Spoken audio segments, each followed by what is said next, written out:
आपके साथ पल्लवी राजपूत। कोरोना की स्थिति दिल्ली में काफी बेकाबू। खबरनामा, खबर से असर तक। नमस्कार, एनबी न्यूज देख रहे हैं आप। मैं हूं आपके साथ पल्लवी राजपूत और हमारे खास कार्यक्रम खबरनामा में आप सभी का स्वागत है। देश की राजधानी नई दिल्ली की सीमाओं को किसानों का आंदोलन लंबे समय से जारी है। टिकरी बॉर्डर पर भी बहुत बड़ी संख्या में किसान लगातार प्रदर्शन कर रहे हैं। अब इस आंदोलन से एक चौंकाने वाली खबर सामने आई है। एक महिला आंदोलनकारी जिसकी पिछले 30 अप्रैल को कोरोना से मृत्यु हुई है, उसके पिता ने दावा किया है कि उनकी बेटी का रेप किया गया था। इस बात की जानकारी हरियाणा की झज्जर पुलिस की तरफ से दी गई। पुलिस ने लड़की के पिता की शिकायत के आधार पर केस दर्ज कर लिया है और जांच शुरू कर दी है। महिला के पिता की तरफ से पुलिस को दी गई जानकारी के अनुसार मौत से करीब 4 दिन पहले पीड़िता को शिवम हॉस्पिटल में भर्ती कराया गया था। पुलिस ने इस मामले में टिकरी बॉर्डर पर किसान सोशल आर्मी चलाने वाले अनूप और अनिल मलिक समेत 4 के खिलाफ एफआईआर दर्ज की है। आरोप है कि मृतका इन्हीं लोगों के साथ पश्चिम बंगाल से दिल्ली आई थी और फिर आरोपियों के साथ ही टिकरी बॉर्डर पर भी पहुंची थी। आरोप है कि लड़की के साथ रेप के आरोपी टिकरी बॉर्डर पर किसान आंदोलन में पूरी तरह से सक्रिय रहते थे। हालांकि इस मामले में जब धरना स्थल पर मौजूद बड़े किसान नेताओं से सवाल किया गया तो वे पूरे मामले से पल्ला झाड़ते हुए नजर आए। पुलिस ने लड़की के पिता की शिकायत के आधार पर आईपीसी की धारा 365, 342, 354, 376 और 120 बी के तहत मामला दर्ज कर लिया है। मामले की जांच के लिए पुलिस ने डीएसपी की अगुवाई में 3 इंस्पेक्टर और साइबर सेल को मिलाकर एसआईटी बनाई है। शहर थाना प्रभारी ने कहा है कि जल्द ही आरोपियों की गिरफ्तारी होगी।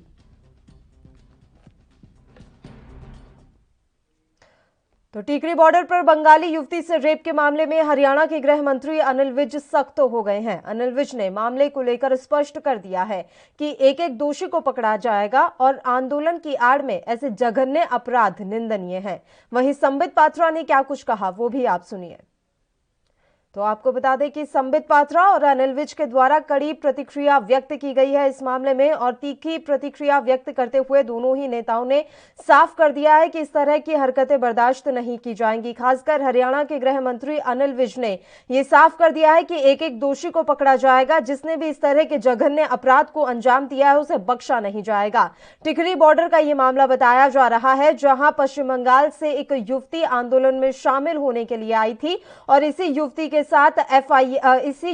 साथ रेप किया गया, जिनके खिलाफ अब एफआईआर दर्ज कर ली गई है। प्रतिक्रियाएं आपको सुनाएंगे, लेकिन उससे पहले एक छोटे से ब्रेक के लिए यहां रुक रहे हैं, फौरन हाजिर होंगे।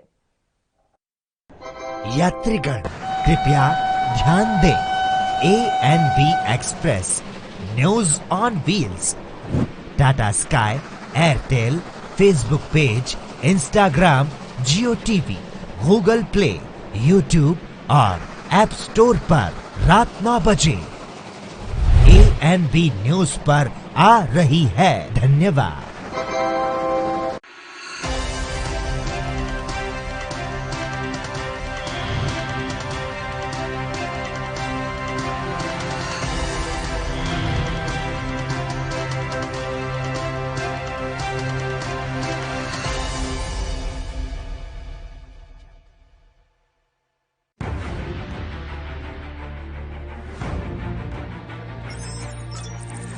खबर चाहे सियासत की हो या सरकार की, खबर चाहे भ्रष्टाचार की हो या गुनहगार की, दिन भर में क्या रहा देश जगत का हाल, किस मुद्दे ने बनाई किसकी सरकार, रखते हैं हम सब पर नजर, पहुंचाते हैं हम हर खबर। हम हैं एएनबी न्यूज।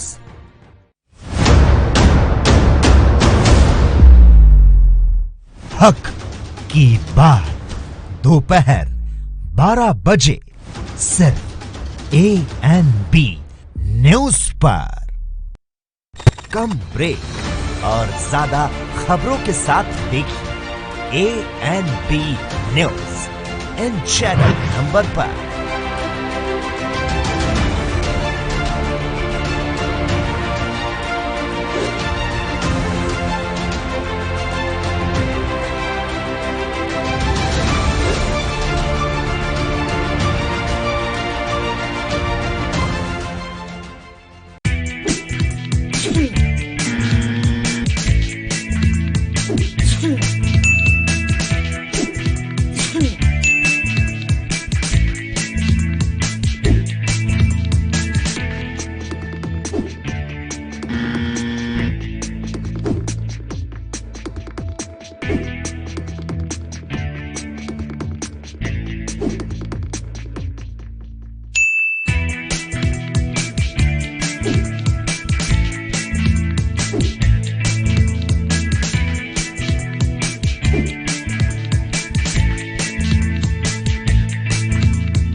बचाना है, कोरोना को हराना है। आपके हित में जारी।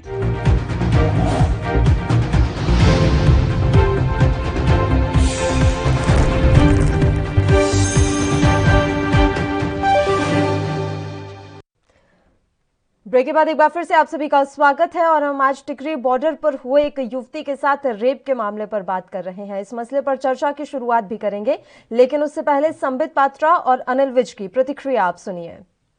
रेप के मामले में किसान नेताओं पर एफआईआर दर्ज हुई है, बाद में उसकी कोविड से डेथ हो गई थी। क्या कार्रवाई जो है वो की जाती है? नहीं, पूरी कार्रवाई की जाएगी और एक एक आदमी को गिरफ्तार किया जाएगा। बहुत जघन्य अपराध हुआ है। आंदोलन की आड़ में इस प्रकार के काम होना ये बहुत निंदनीय है। उस युवती के साथ जिस प्रकार का दुष्कर्म, गैंग रेप, और उसके बाद she is no more, she is dead, she is succumbed in hospital, और इस पे चुप्पी। और इस रिपोर्ट में ये एक बहुत दैनिक भास्कर में छपा हुआ है, बड़े बड़े अखबारों में छपे हुए हैं सब। किसान नेता योगेंद्र यादव घटना से वाकिफ थे, पुलिस को नहीं बताया। और तो और कई अखबारों में छपा हुआ है आम आदमी पार्टी के नेता अनूप सिंह चनावत, ये गायब है क्योंकि उनका नाम एलिजेडली उनका नाम उसमें आया हुआ है। और आम आदमी पार्टी के ये है सब कई अखबारों में छपा हुआ। ये देखिए, अरविंद केजरीवाल जी के साथ आप उस नेता को देख सकते हैं, आप आतिशी जी के साथ उस नेता को देख सकते हैं जो आज इस दुष्कर्म के लिए जिनके ऊपर आक्षेप लगा है और आज वो नदारत है। देखिए, प्रायोरिटीज राजनीति में बहुत महत्व होता है। आपने प्रायोरिटी दिया नहीं हेल्थ सेक्टर को भारतवर्ष में, भारत की सरकार के कहने के बावजूद दिल्ली में आपने दिल्ली के सिस्टम को चरमरा दिया। आपकी प्रायोरिटी किसान आंदोलन, दिल्ली चलो, किस प्रकार से दिल्ली को रोकना है, आपकी प्रायोरिटी ये थी। आप एडवर्टाइजमेंट करते रहे, लास्ट तक कहते रहे लॉकडाउन नहीं होगा, आप कहते रहे कि ऑक्सीजन की कमी भी नहीं है, हम घर घर ऑक्सीजन भेजेंगे। और जब आपने देखा कि आपसे कंट्रोल नहीं हो पाएगा तो सब कुछ आपने केंद्र की तरफ उंगली करके अपने दायित्व को, अपने पल्ले को झाड़ लिया। केजरीवाल जी, ऐसे नहीं होता है। मिलकर लड़ना होता है और राजनीति इन विषयों में नहीं करना होता है। और आप हर दिन राजनीति करेंगे तो we are left with no option but to come out with facts and to expose you. चलिए अब इस मसले पर चर्चा की शुरुआत कर लेते हैं। 3 मेहमान इस समय हमारे साथ जुड़ गए हैं। प्रीतपाल सिंह सलूजा आम आदमी पार्टी से, इनके अलावा शिव सिंह जो कि किसान नेता हैं, और विजेंद्र सिंह सोलंकी जी जो कि भारतीय जनता पार्टी से फोन लाइन पर हमारे साथ जुड़े हुए हैं। तीनों ही मेहमानों का स्वागत करती हूं एएनबी न्यूज पर। शिव सिंह जी, आपके साथ शुरुआत करना चाहेंगे। किसान नेता हैं आप और लगातार किसानों का आंदोलन जारी है। इस बीच ये खबर सामने आती है कि एक युवती के साथ किसान आंदोलन के बीच में दुष्कर्म किया गया। किसान नेताओं ने कोई प्रतिक्रिया क्यों नहीं व्यक्त की, और तो और छुपाने की कोशिश की इस मसले को? आखिर क्यों? आपको डर था कि आपका आंदोलन बदनाम हो जाएगा? देखिए, ये जो घटनाक्रम सर एक सेकंड सर, मैं आपका जवाब लूंगी, लेकिन उससे पहले हम तस्वीरें दिखा देते हैं उत्तर प्रदेश के मुख्यमंत्री योगी आदित्यनाथ की। प्रशासनिक टीम, जनप्रतिनिधियों, इन सब के सहयोग से फर्स्ट वेव में उत्तर प्रदेश में बेहतरीन प्रबंधन करके देश के सामने भी और दुनिया के सामने भी एक उदाहरण प्रस्तुत किया था। सेकेंड वेव ने अचानक पूरे देश और प्रदेश के सामने भी एक चुनौती प्रस्तुत की। वर्तमान में हम इस सेकेंड वेव को फेस कर रहे हैं। स्थिति वर्तमान में नियंत्रण में है। पिछले 10 दिनों के अंदर उत्तर प्रदेश के अंदर कोरोना के एक्टिव केस 85,000 कम हुए हैं। यानी हमारे पास सेकेंड वेव में 30 अप्रैल को सर्वाधिक एक्टिव केस थे 3,10,000, और आज जो सुबह के आंकड़े हमारे सामने हैं वह हैं 2,25,000 एक्टिव केस वर्तमान में उत्तर प्रदेश के अंदर हैं। यह एक अर्ली एंड एग्रेसिव जो कैंपेन प्रदेश के अंदर चल रहा है, हर एक वर्ग का जो योगदान इसमें है उसका परिणाम है।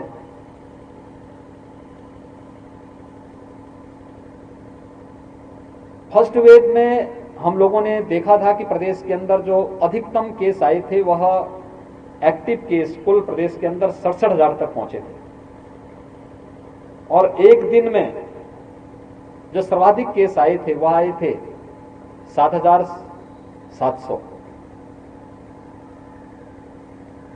सेकेंड वेव में जो पीक पहुंचा था वह 30 अप्रैल था, उसमें 3,10,000 एक्टिव केस आए थे। आप अनुमान कर लीजिए 67,000 से कई गुना ज्यादा 3,10,000 तक पहुंची संख्या। और एक दिन में जो सर्वाधिक केस आए थे वह आए थे 24 अप्रैल को, यह संख्या थी 38,055 की। आज 38,000 से घटते घटते ये संख्या आज जो प्रदेश के अंदर जो सबसे यानी कोविड पॉजिटिव के जो केस आए हैं पूरे प्रदेश के अंदर वह 21,000 आए हैं, यानी 38,000 से घटते घटते हम 21,000 पर पहुंचे हैं। मैं आज अयोध्या मंडल की भी समीक्षा बैठक के लिए यहां पर आया था, जिसमें अयोध्या जनपद के हमारे जनप्रतिनिधि और यहां के प्रशासनिक और स्वास्थ्य विभाग के अधिकारी, पुलिस के अधिकारी यहां पर थे। बाकी अन्य जनपदों से वर्चुअली मैं जुड़ा था। शासन ने जो एक रणनीति बनाई है उस रणनीति के तहत हर एक जनपद अपने स्तर पर प्रयास कर रहा है, जनप्रतिनिधिगण अपने स्तर पर सहयोग कर रहे हैं। जो विशेषज्ञों ने एक आशंका व्यक्त की थी कि 5 से 10 मई के बीच में उत्तर प्रदेश के अंदर 1 लाख कोरोना पॉजिटिव प्रतिदिन आएंगे, प्रदेश के इस कोविड प्रबंधन ने उन सभी आशंकाओं को निर्मूल साबित किया है। दूसरा, प्रदेश वर्तमान में पूरे एग्रेसिव कैंपेन के साथ इस कार्यक्रम को आगे बढ़ा रही है। प्रथम वेव में हम लोगों को ऑक्सीजन की आवश्यकता नहीं पड़ी थी। हर एक जनपद में कहीं एयर सेपरेटर यूनिट थे, कहीं पर लोग एलएमओ से स्वयं ही मेडिकल कॉलेज या हॉस्पिटल के अपने एग्रीमेंट थे, वे स्वयं ही उनकी ऑक्सीजन आती थी। सरकार को, केंद्र और प्रदेश सरकारों को इसमें किसी भी प्रकार के सहयोग की आवश्यकता उन्हें नहीं महसूस होती थी। प्रदेश की अपनी जो खपत थी वो लगभग 300 मीट्रिक टन के आसपास थी, उसके अंतर्गत लोगों का काम चल लेता था। लेकिन सेकेंड वेव ने हमारे सामने एक नई चुनौती प्रस्तुत की, ऑक्सीजन की अचानक डिमांड बढ़ गई। अयोध्या भी हम लोगों को ऑक्सीजन भेजना पड़ रहा है, अयोध्या से आसपास के जनपदों को जा रहा है। यह स्थिति जो चुनौती हमारे सामने थी, इसके लिए हम आभारी हैं भारत सरकार के, आदरणीय प्रधानमंत्री जी के, जिन्होंने स्पेशल ट्रेन इसके लिए उपलब्ध कराई, ऑक्सीजन एक्सप्रेस चलवाई, एयरफोर्स के बड़े बड़े जहाजों के माध्यम से टैंकर भेजे गए। कल हम लोगों ने 1,000 मीट्रिक टन से अधिक की ऑक्सीजन की आपूर्ति प्रदेश के अंदर करवाई है।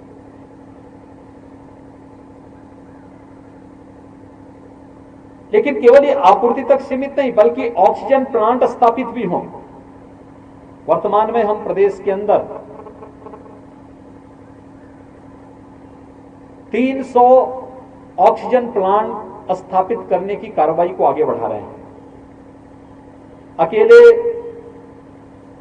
इस मंडल में 18 ऑक्सीजन प्लांट लगाने की कार्रवाई चल रही है, जिनमें से 6 लग चुके हैं, शेष की प्रक्रिया आगे बढ़ाई जा चुकी है। इसमें पीएम केयर फंड से, सीएम केयर फंड से, स्वास्थ्य विभाग के द्वारा, चिकित्सा शिक्षा विभाग के द्वारा, सीएसआर से और प्रदेश के गन्ना विभाग के द्वारा भी हर एक जनपद में एक एक ऑक्सीजन प्लांट लगाने की कार्रवाई चल रही है। अयोध्या मंडल में भी इसको बहुत एक अभियान के साथ इस कार्यक्रम को लिया गया है। इसके साथ साथ हम लोगों ने प्रत्येक जनपद को ऑक्सीजन कंसंट्रेटर भी उपलब्ध कराए हैं। ये एटमॉस्फेयर से ही ऑक्सीजन लेता है, इसके लिए अलग से लिक्विड ऑक्सीजन की आवश्यकता नहीं होती। हर एक जनपद को उसकी आवश्यकता के अनुरूप पहले चरण में उपलब्ध कराए गए हैं और भी उपलब्ध कराने की कार्रवाई हो रही है। लेकिन एक चुनौती थी, उसको भी यहां पर उस रूप में प्रस्तुत करने का प्रयास किया गया। इस पूरे अभियान के साथ कोविड के पहले चरण में ही प्रधानमंत्री जी ने कुछ मंत्र दिए थे कि कोविड पर प्रभावी नियंत्रण करने के लिए ट्रेस, टेस्ट एंड ट्रीट के इस अभियान को हमें अपनाना पड़ेगा। कॉन्टैक्ट ट्रेसिंग को बढ़ावा देना, हर कॉन्टैक्ट ट्रेसिंग के 100% टेस्टिंग करना और फिर उनको उसके हिसाब से उपचार की सुविधा उपलब्ध कराना। बहुत सारे लोग हैं जो होम आइसोलेशन में जिन्हें उपचार उपलब्ध कराया जा रहा है, उनका होम आइसोलेशन में मेडिकल किट उन्हें समय पर उपलब्ध हो जाए। जिन्हें ऑक्सीजन की आवश्यकता पड़ती है उन्हें आइसोलेशन के ऑक्सीजन युक्त बेड्स उपलब्ध करवाना। जिनको L2 और L3 फैसिलिटी के बेड्स चाहिए उनको वहां पर उपलब्ध कराना। इसके लिए प्रदेश सरकार ने 108 की एम्बुलेंस की 75% को एम्बुलेंसेस केवल इसी कार्य के लिए डेडिकेट की हैं कि इतनी एम्बुलेंस हम लोग केवल कोविड के पेशेंट को रिस्पांस टाइम कम करने के लिए हमने 75% एम्बुलेंस इसके साथ जोड़ी हुई हैं। अब तक लगभग 1500 से ज्यादा एम्बुलेंस हमारी केवल कोविड कार्य के साथ प्रदेश के अंदर जोड़ी हैं। प्राइवेट एम्बुलेंस अलग है और जो CSR से विभिन्न जनपदों को एम्बुलेंस उपलब्ध कराई गई थी वो अलग हैं। 350 ELS advance life support ambulance भी इसके साथ जोड़ी गई हैं। तो लगभग 2000 के आसपास एम्बुलेंसेस पूरे प्रदेश के अंदर कोविड कार्य के साथ जोड़ी गई हैं, जिससे रिस्पांस टाइम को कम किया जा सके। एम्बुलेंस के साथ साथ एक आशंका और व्यक्त की जा रही थी कि पंचायत चुनाव के बाद गांव में स्थिति विस्फोटक होगी। हमारा पंचायत चुनाव 29 मई को संपन्न हुआ। 2 और 3 मई को मतगणना के कार्यक्रम संपन्न होने के बाद हम लोगों ने 5 मई से एक अभियान प्रारंभ किया है। निगरानी समितियों को गांव-गांव में भेजना, उनके द्वारा जो चिन्हित और यानी लक्षण युक्त और संदिग्ध जो भी ऐसे मामले दिखे जाएंगे उन सबको एंटीजन टेस्ट RRT के द्वारा कराना। RRT की संख्या बढ़ाई गई है। एक अभियान के रूप में इसे लेने का प्रयास किया गया है और उस अभियान के बहुत अच्छे परिणाम भी सामने आते हुए दिखाई दे रहे हैं। यह अभियान 1 सप्ताह तक चलेगा और इस 1 सप्ताह के कार्यक्रम में हम लोग प्रदेश के सभी 97,000 राजस्व गांवों को इसके साथ जोड़ रहे हैं। ये अभियान शहरी क्षेत्रों में जो सामान्य टेस्टिंग होती थी वो तो नियमित रूप से चलती रहेगी, लेकिन इन कार्यक्रमों को भी हम लोगों ने इसके साथ जोड़ने का कार्य किया है और ये अभियान उसी का हिस्सा है। उसको हम लोग तेजी के साथ आगे बढ़ाने का कार्य कर रहे हैं। ये प्रदेश के अंदर यह अभियान निगरानी समिति और RRT के द्वारा स्क्रीनिंग करना, ऐसे लोगों को ट्रेस करना, फिर उनको मेडिकल किट उपलब्ध कराना, उनकी टेस्टिंग कराना, फिर क्वारंटीन सेंटर में उनकी व्यवस्था उपलब्ध कराना और ICCC के माध्यम से उन्हें टेली कंसल्टेशन की सुविधा उपलब्ध कराना। ये सभी कार्य एक दूसरे के साथ जुड़े हुए हैं, जिससे एक एक व्यक्ति का जीवन अमूल्य है और उन्हें सुरक्षित करने की दिशा में एक अभियान के रूप में हम इस कार्यक्रम को आगे बढ़ा सकें। भारत सरकार की मदद से हम अपने उन वैज्ञानिकों का अभिनंदन करना चाहेंगे जिन्होंने देश को 2 स्वदेशी वैक्सीन दी। उत्तर प्रदेश में हम लोग वर्तमान में आज के दिन पर 1,40,00,000 से अधिक लोगों को। उत्तर प्रदेश के मुख्यमंत्री योगी आदित्यनाथ को आपने सुना, वो कोविड से बचाव की तमाम जानकारियां साझा कर रहे हैं। चलिए अब अपने मुद्दे का रुख कर लेते हैं। हम बात कर रहे थे टिकरी बॉर्डर पर हुए रेप के बारे में। इस मसले पर चर्चा करने के लिए तीनों मेहमान लगातार हमारे साथ जुड़े हुए हैं। शिव सिंह जी, आपका ही रुख करना चाहूंगी। आपसे मेरा सवाल था सर, अब जवाब चाहूंगी। ये मसला आखिर छुपाया क्यों गया? क्या डर था किसान नेताओं को कि हमारा आंदोलन बदनाम हो जाएगा? देखिए, हेलो जी, आवाज मिल रही है आपको? जी मिल रही है। बताइए सर। देखिए, जो घटनाक्रम सामने आया उसमें जो महिला के साथ घटना करना बताया जा रहा है वो कोरोना पॉजिटिव होने के बाद उनकी मृत्यु हुई, ये डॉक्टरों ने पुष्टि किया।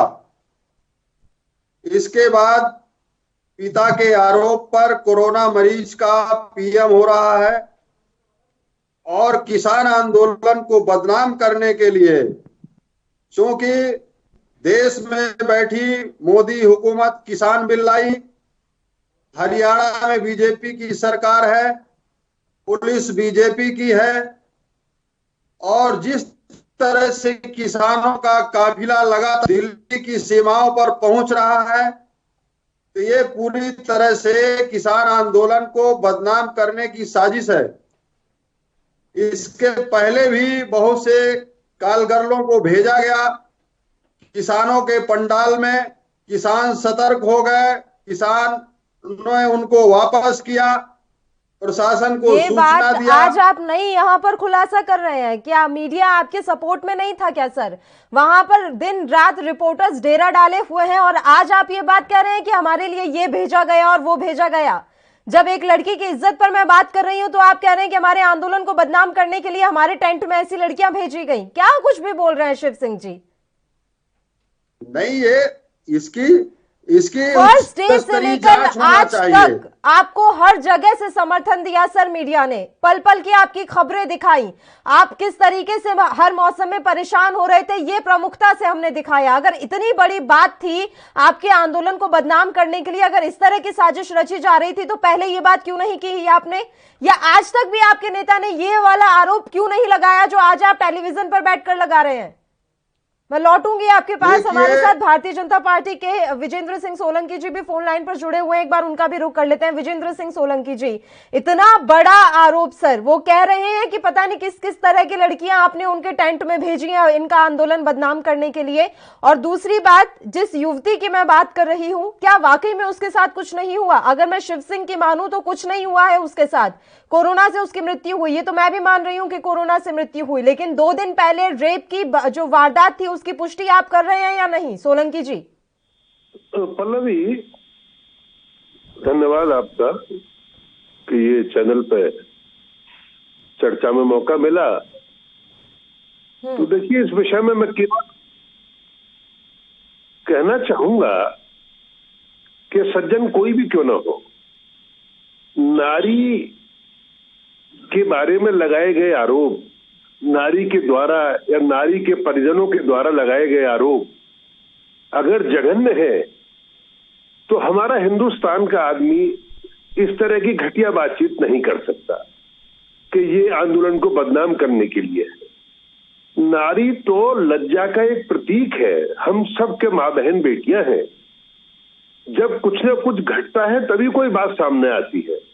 निश्चित उस नारी को, निश्चित मैं ऐसा मुझे आभास हो रहा है सारी हिस्ट्री जानने के बाद कि उसको बहला फुसला के ये चंद मक्कार लोग लाए होंगे, ऐसा सब घटित हुआ होगा। मैं तो इसलिए केवल इतना कहना चाहूंगा इसमें कि इसकी उच्च स्तर से जांच होनी चाहिए, किसी बड़े स्तर से इसकी जांच हो। अगर नारी के साथ रेप हुआ है तो दोषियों को कड़ी से कड़ी सजा मिलनी चाहिए। और इसके साथ साथ जैसा कि किसान नेताओं के संज्ञान में था, उन्होंने अपराधियों को भगाने और बचाने का काम किया, चाहे वो योगेंद्र यादव हो या अदर्स हो, उनको भी इसमें शरीक करना चाहिए एफआईआर में, और उनके खिलाफ भी जांच होनी चाहिए और उन्हें भी सजा मिलनी चाहिए। नारी के लिए हल्की बात करना, हल्की बात कहना बहुत हल्के दिमाग के लोगों का ये कृत्य हो सकता है। हिंदुस्तान की संस्कृति में पले बढ़े या संस्कारित जो लोग हैं इस देश में, उनकी जबान पे इस तरह की बात ही नहीं है। नारी तो जब टूट जाती है वो या उसके परिजन, तब या इस प्रकार के विषय समाज के सामने आते। तो ये घटना जैसी भी है इसकी उच्च स्तरीय जांच होनी चाहिए और दोषियों को भगाने और बचाने वालों पर सख्त से सख्त कार्रवाई होनी चाहिए। मैं ऐसी मांग करता हूँ। ठीक है, अनिल विज ने बोला भी है कि उच्च स्तरीय जांच की जाएगी इस मसले की और किसी को बख्शा नहीं जाएगा। हम तो यही उम्मीद कर रहे हैं कि उच्च स्तरीय जांच हो और वाकई में जो भी सच है वो निकलकर सामने जरूर आए। चर्चा ऐसे ही जारी रहेगी। एक छोटे से ब्रेक के लिए यहाँ रुक रहे हैं, फौरन हाजिर होंगे।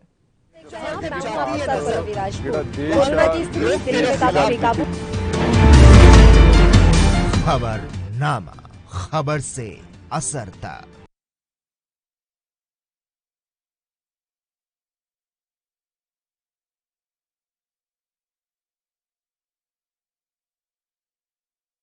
गुरु तेग बहादुर सिमरिए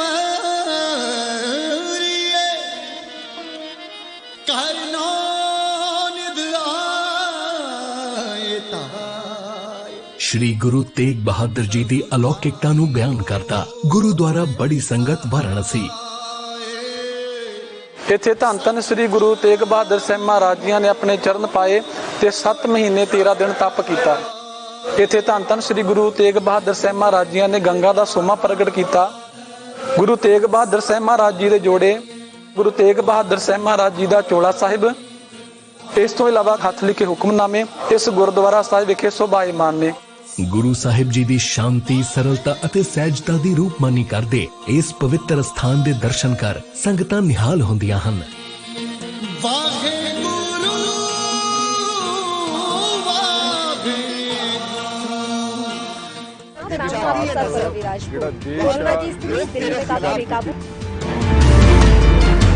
खबरनामा, खबर से असरता।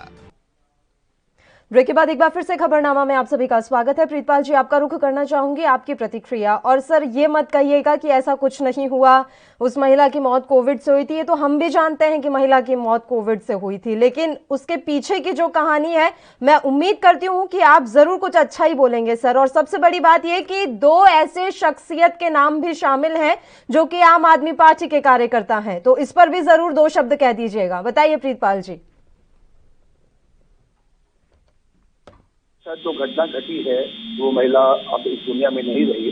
मैं उस मातृशक्ति को उनके लिए इस घटना के साथ मैं उनको नमन करता हूँ, ईश्वर से प्रार्थना करता हूँ कि उनको अपने चरणों में निवास स्थान दें। और ये जो घटना हुई है वहाँ पे, जहाँ पे हमारे किसान भाई, हमारे देश के जो किसान हैं वो वहाँ पे आंदोलित है, वहाँ पे इस तरह की घटना हुई है। उनके मृतक की पिताजी जो हैं, इसके लिए उन्होंने एक FIR लॉन्च की है। हमारे देश के अंदर एक व्यवस्था है जांच, पुलिस उसकी जांच कर रही है। अगर उसमें कोई भी दोषी पाया जाएगा, और जहां तक रही बात, अभी भाजपा के प्रवक्ता संबित पात्रा जी ये कह रहे थे कि उनकी जो तस्वीरें हैं वो अरविंद जी के साथ है, और भी कई लोगों का नाम उन्होंने लिया जो आम आदमी पार्टी के हैं, उनके साथ है। ये कोई बहुत बड़ी बात नहीं है। कोई व्यक्ति, हमारा नेता अगर कहीं जा रहा, कोई व्यक्ति अपनी फोटो ले जा रहा, तो ये संबंध बनाना ऐसे तो नहीं सर, मैं संबित पात्रा की बात पर जा भी नहीं रही, इसलिए मैंने उस बात का कोई जिक्र नहीं किया, क्योंकि मुझे भी पता है फोटो खिंचवाना मतलब बहुत आसान सी बात है सर। आप किसी रैली में जाकर किसी भी नेता के साथ फोटो खिंचवा सकते हैं। बिल्कुल बिल्कुल पल्लवी जी, मैं कुछ इसलिए इसको जोड़ रहा हूँ क्योंकि संबित पात्रा जी ने ये बात कही, तो एक मामला हुआ था जो तिरंगा के पास जब एक दूसरा झूला था तो उसमें बड़ा हल्ला हुआ था। जो दोषी था दीप सिद्धू जिस समय जेल में है, वो माननीय प्रधानमंत्री जी के साथ उनके निवास स्थान पर फोटो खिंचवा चुका था। कई ऐसे नितिन गडकरी के साथ, कई लोगों के साथ फोटो खिंचवा चुका था। बाद में सनी देओल के साथ, सनी देओल का प्रचार प्रसार भी वो कर रहे थे, उस पर संबित पात्रा नहीं बोले और उन्होंने जोड़ दिया कि आम आदमी पार्टी के कार्यकर्ता हैं। अगर निकले आम आदमी पार्टी का कोई कार्यकर्ता निकले तो हमारी पार्टी का ये कहना है, हमारे राष्ट्रीय जो अध्यक्ष हैं दिल्ली के जो CM अरविंद केजरीवाल जी, अगर आम आदमी पार्टी का कोई कार्यकर्ता या नेता उसे इस तरह के कृत्य में पाया जाता है तो जो आम व्यक्ति को सजा दी जाती है देश के कानून के तहत, उसको डबल सजा दी जाए, ये आम आदमी पार्टी का मानना है। दूसरी बात, उस महिला के साथ, उस बहन के साथ ऐसा कुछ हुआ था कि नहीं हुआ था, ये जांच का विषय है। हम आप न्यायालय नहीं है, हम लोग पुलिस नहीं है, मगर ये जरूर कह सकता हूँ उस बहन के लिए, अगर इस तरह का कोई भी कृत्य हुआ हो तो मैं पुलिस प्रशासन से भी निवेदन करूंगा आपके चैनल के माध्यम से इसकी तह तक जाए। अगर कोई दोषी उसमें से चाहे किसान एक बात बताइए सरूजा जी, अभी शिव सिंह जी जो हमारे साथ जुड़े हुए हैं वो तो कह रहे हैं कि पुलिस किसकी, भारतीय जनता पार्टी की, हरियाणा में सरकार किसकी, भारतीय जनता पार्टी की। तो आप मान रहे हैं कि जो भी अगर निकलकर सामने आएगा वो सही होगा? आप विश्वास रख रहे हैं ना इस बात पर कि पुलिस अपने स्तर पर सही जांच करेगी? अनिल विज जो कह रहे हैं कि हम उच्च स्तरीय कमेटी बनाकर इस पूरे मसले की जांच करवाएंगे, तो अनिल विज पर आप विश्वास कर रहे हैं ना? किसान नेताओं को नहीं है। देखिए, भारतीय जनता पार्टी का इतिहास जो रहा है वो बहुत अच्छा नहीं रहा। उनको कानून पे तो विश्वास नहीं है, ना संविधान पे विश्वास है। आपको याद होगा उत्तर प्रदेश का एक कांड हुआ था, कुलदीप सिंह सेंगर का नाम आया था उसमें। 1 साल तक उत्तर प्रदेश के मुख्यमंत्री आदित्यनाथ जी तो माने ही नहीं कि उसके साथ बलात्कार हुआ। हाथरस की बच्ची के साथ बलात्कार हुआ था, तब उन्होंने माना नहीं, रातों रात उसको जला दिया गया। न्यायालय ने माना कि हाँ उसके साथ बलात्कार हुआ। तो भाजपा की सरकार के साथ इतना तो हम लोग को विश्वास है कि कानून की वो पालना करेंगे, मगर पुलिस कर्मचारियों को मैं विश्वास करता हूँ कि संविधान की कसम खा के वो इस जिम्मेवारी में बैठे हुए हैं और तो उस तक अपने सिर पर रखते हैं, वो बहुत अच्छी तरह से राजनीतिक से प्रेरित से हट कर इस घटना की पूरी जांच करेंगे। जो दोषी होगा उसको कानून के जड़ पे लेके आएंगे और दूध का दूध पानी का पानी करेंगे। ठीक है शिव सिंह जी, अब आप बताइए सर, ये कहा जा रहा है कि बड़े किसान नेताओं को जानकारी थी इस मसले की और उन्होंने जिस बैनर के तले ये सारे आरोपी काम कर रहे थे वहां पर उसे हटा दिया, उनका पंडाल हटा दिया और तमाम तरह की कार्रवाई स्थानीय स्तर पर ही उन्होंने कर ली अपने आपस में ही। तो जब जानकारी थी तो फिर पुलिस के पास क्यों नहीं गए? देखिए, ये किसान आंदोलन के वरिष्ठ नेताओं को जानकारी थी कि नहीं थी, इसके बारे में ऐसा कोई अभी हमें जानकारी नहीं है, लेकिन इतना जरूर कहूंगा कि यदि ऐसी कोई घटना है तो हम उसकी निंदा करते हैं। और मैं पहले भी कहा हूं कि अभी ये प्रारंभिक FIR है और FIR कैसे होती है इस देश के अंदर ये पूरा देश जानता है। जब तक जांच नहीं हो जाती है तब तक ये नहीं कहा जा सकता कि इस घटना की हकीकत क्या है। अभी आम आदमी पार्टी के हमारे साथी बता रहे थे, कुलदीप सिंह सेंगर की घटना का उन्होंने जिक्र किया। आसाराम जी के साथ प्रधानमंत्री जी और गृह मंत्री जी की फोटो थी, तो ये तो फोटो का मसला अलग है, फोटो कोई भी खिंचवा सकता है। और उन्होंने कहा भी कि यदि आम आदमी पार्टी के लोग हैं, यदि जांच में दोषी पाए जाते हैं तो हम डबल सजा की मांग करते हैं। लेकिन जहां किसान आंदोलन के नेताओं को जानकारी का सवाल है तो ये बात अभी स्पष्ट नहीं हो पाई है, क्योंकि मैं ये बार बार कहूंगा कि हमारे इस आंदोलन को बदनाम करने के लिए भी बड़ी साजिश हो सकती है। जब तक इसकी उच्च स्तरीय जांच नहीं होगी तब तक ये नहीं कहा जा सकता है कि इस घटना के तार कहां से जुड़े हुए हैं। फिर तो शिव सिंह जी बात ऐसी है कि सर अगर आपको लग रहा है कि ये पूरा घटनाक्रम भी किसी राजनीतिक षड्यंत्र का हिस्सा है तो मुझे तो लग रहा है कि फिर ये तो यही होगा कि दोषी करार दिए जाएंगे, किसान आंदोलन से जुड़े किसी ना किसी नेता का नाम आ जाएगा इस मसले में। अगर आप इतना ही पूर्ण विश्वास के साथ कह रहे हैं कि राजनीतिक षड्यंत्र है, आपके आंदोलन को बदनाम करने की साजिश है, तो फिर तो आप लोगों को टेंशन हो जानी चाहिए अब तक तो कि अब तो हमारा नाम आकर ही रहेगा।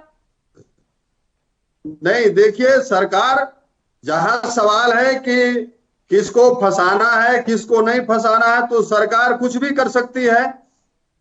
जैसे अभी बीजेपी के हमारे जो साथी हैं वो कह रहे थे कि योगेंद्र यादव जी इसमें दोषी हैं, ऐसे लोगों की भी जांच हो, FIR हो। तो ये तो इतिहास गवाह है, योगेंद्र यादव जी हमारे वरिष्ठ नेता हैं और आज तक ऐसा कोई दाग उनके ऊपर नहीं लगा है। तो ये तो साजिश के तहत ये जिस तरह से बीजेपी के हमारे साथी बोल रहे थे तो इनका षड्यंत्र समझ में आ रहा है कि आप वरिष्ठ नेताओं को भी फंसाने की इस मामले में बात कर रहे हैं लगातार। वो ये नहीं कह रहे थे कि बलात्कार में शामिल है योगेंद्र यादव। योगेंद्र यादव को इस घटनाक्रम के बारे में जानकारी थी लेकिन उन्होंने पुलिस को इत्तला नहीं किया, ये बात कही गई है। सर बातों को मिक्स मत कीजिए आपस में, बताइए। देखिए, जो मामला जो सामने आया है वो कोरोना से मृत्यु का आया है। पिता का आरोप आया, हॉस्पिटल में PM हुआ, उसके बाद ऐसे खुलासे हुए हैं। तो ऐसे किसान नेताओं के ऊपर सीधे आरोप नहीं लगाया जा सकता है कि किसान नेताओं ने इस घटना को देखा और समझा और उन्होंने बताया नहीं, पुलिस को इन्फॉर्म नहीं किया। हम इस बात को नहीं मानते हैं जी। विजेंद्र सिंह सोलंकी जी वो नहीं मानते इस बात को, और दूसरी बात ये कि आप तो पहले से ही सर इतने बदनाम हैं कि किसी को विश्वास ही नहीं है कि ऐसा कुछ हो भी सकता है। लगातार यही बात कही जा रही है कि आपके द्वारा राजनीतिक षड्यंत्र रचा जा रहा है, किसान आंदोलन को बदनाम करने की साजिश है, और तो और किसी तरह का कोई न्यायपूर्ण यहाँ पर जांच होगी इस पर भी किसी को विश्वास नहीं।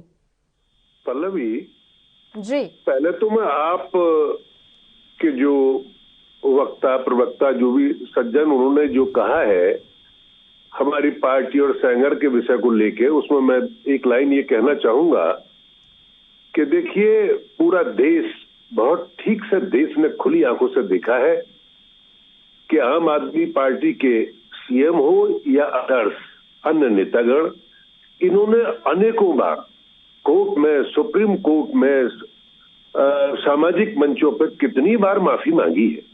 यानी गलतियां करते रहने का पिटारा है ये और इनके नेता। ऐसा पूरे देश ने देखा है कि वो बार बार माफी मांगी, बार बार। अभी भी रिसेंटली पीएम की बैठक चल रही थी और वो चोरी चोरी उसको लाइव टीवी चैनलों को अपने प्रचार के लिए महामारी जैसे विषय को भी वो उसमें चोरी छुपे और तत्काल फिर माफी भी मांग ली, कहा मेरी गलती है मैं माफी मांगता हूं। तो चाल चरित्र और चेहरा के बारे में बीजेपी की व्याख्या करना शोभा ऐसे लोगों को नहीं देता है जिनके चाल चरित्र और चेहरे को पूरा देश ठीक से समझ गया है।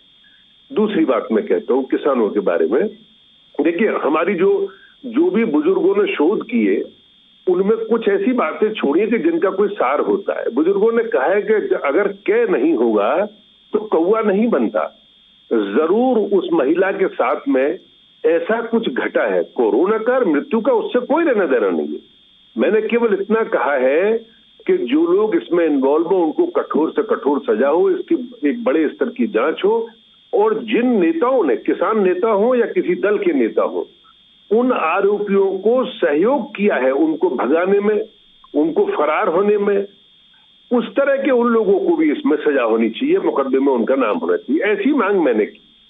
नारी को सम्मान मिलना ही चाहिए। अगर हम सबक नहीं देंगे तो ये घटनाएं और बढ़ती चली जाएंगी। वैसे ही आबादी का विस्फोट देश में हो रहा है। तो मेरी तो इतनी सी मांग है कि इसमें पार्टी का कोई लेना देना नहीं। मैं किसी पार्टी पर आरोप नहीं लगा रहा, मैं तो कह रहा हूं किसी भी पार्टी के अथवा किसान यूनियन के जिन लोगों ने अपराधियों को सहयोग किया है उनको भी इसमें मुकदमे में उनका नाम होना चाहिए और उनको भी कड़ी से कड़ी सजा मिलनी चाहिए ताकि एक संदेश जाए देश में। पल्लव, ये कार्रवाई करेगा कौन? वही तो मेरा सवाल फिर घूम फिर कर वही आ गया। हरियाणा में ये ले देकर कार्रवाई होगी, झज्जर की पुलिस या ये कार्रवाई करेगी? पल्लवी, कार्रवाई करने का एक प्रावधान है इस देश में, संविधान है, सीआरपीसी, आईपीसी है, पुलिस है, बहुत सारी जांच एजेंसीज है। वो कार्रवाई के लिए तो कोई विषय ऐसा होता ही नहीं है जिसमें कार्रवाई का प्रावधान ना हो। अब मुकदमा उसका आया है, उसके बाद ही बात आगे बढ़ेगी। और साक्ष्यों के साथ में बरी करने वाला पुलिस नहीं होती है, बदनाम करने वाली पुलिस या बीजेपी नहीं होती है, प्रशासन नहीं होता है। वो तो कोर्ट देखेगा कि साक्ष्यों के आधार पर क्या हुआ और क्या नहीं हुआ, कोर्ट सजा मुकर्रर करेगा। तो मेरा मतलब यह कि इसमें अपराधी कोई बचना नहीं चाहिए। मैं तो इतनी सी मांग करता हूं। ठीक है, प्रीतपाल सिंह सलूजा जी बताइए, सुनी होंगी आपने सोलंकी जी की तमाम बातें।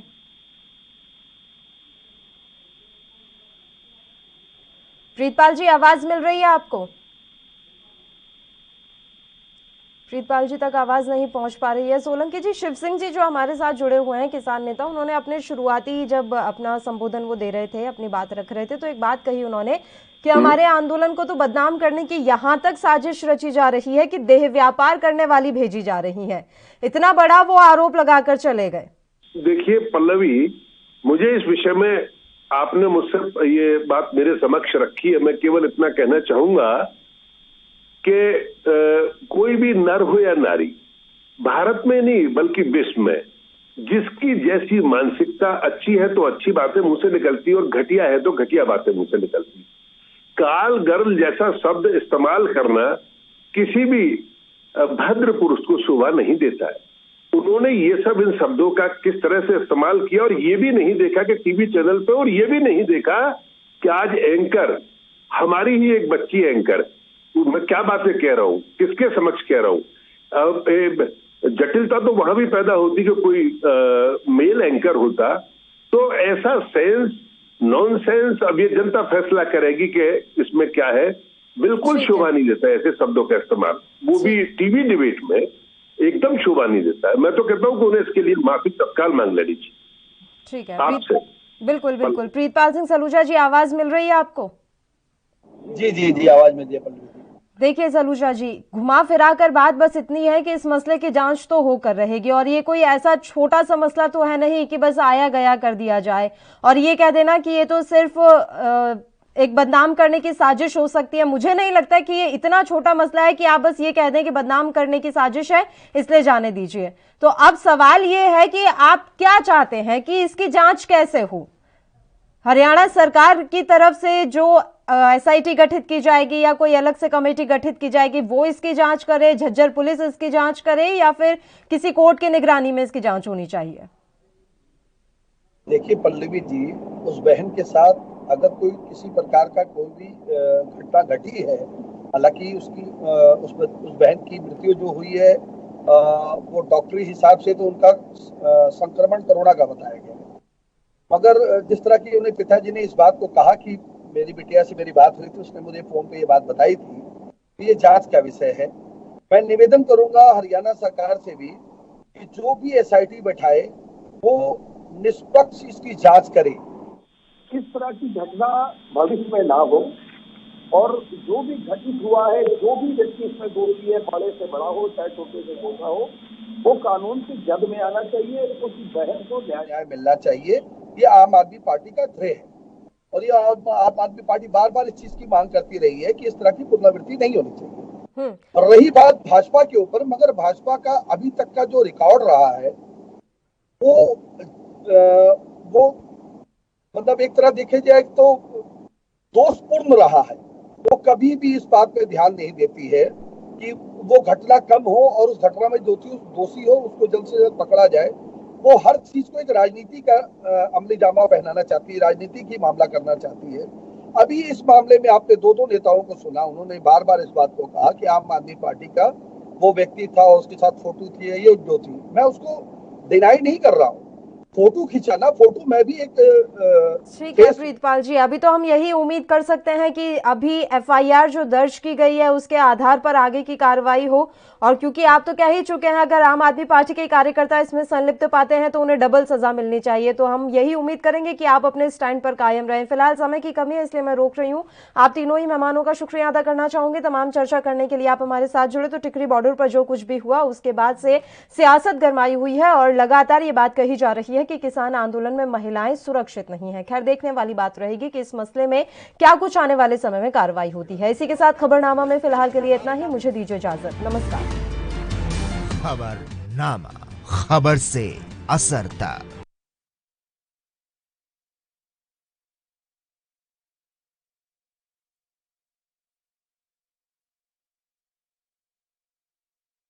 गुरु तेग बहादुर सिमरिए करनो निध। इस पावन पवित्र अस्थान ते गुरु तेग बहादुर साहब सच्चे पातशाह जी 6 महीने 9 दिन रहे। गुरु तेग बहादुर साहब सच्चे पातशाह जी ने गंगा जमुना सरस्वती का जो सुमेल है इस अस्थान ते एक पवित्र खूह है, उस खूह विच करवाया। इस अस्थान ते 25 ਸਿੰਘਾਂ ਨੂੰ ਲਾ ਕੇ ਪਹਿਲਾ ਸ੍ਰੀ ਅਖੰਡ ਪਾਠ ਦਾ ਪ੍ਰਕਾਸ਼ ਇਸ ਪਾਵਨ ਪਵਿੱਤਰ ਸਥਾਨ ਤੇ ਹੋਇਆ। ਜਿਹੜੀਆਂ ਨਿਸ਼ਾਨੀਆਂ ਨੇ ਸਤਿਗੁਰੂ ਜੀ ਦੀ ਚੌਂਕੀ ਦੇ ਪਾਵੇ, ਕਿਰਪਾਨ, ਸੰਖ ਸਾਹਿਬ, ਜੋ ਸਤਿਗੁਰੂ ਜੀ ਦੀਆਂ ਇਤਿਹਾਸਕ ਨਿਸ਼ਾਨੀਆਂ ਨੇ। नाम रहियो साधु रहियो गुरु गोबिंद, कहो नानक ए जगत में किन जपियो गुरमंत्र। वाहे गुरु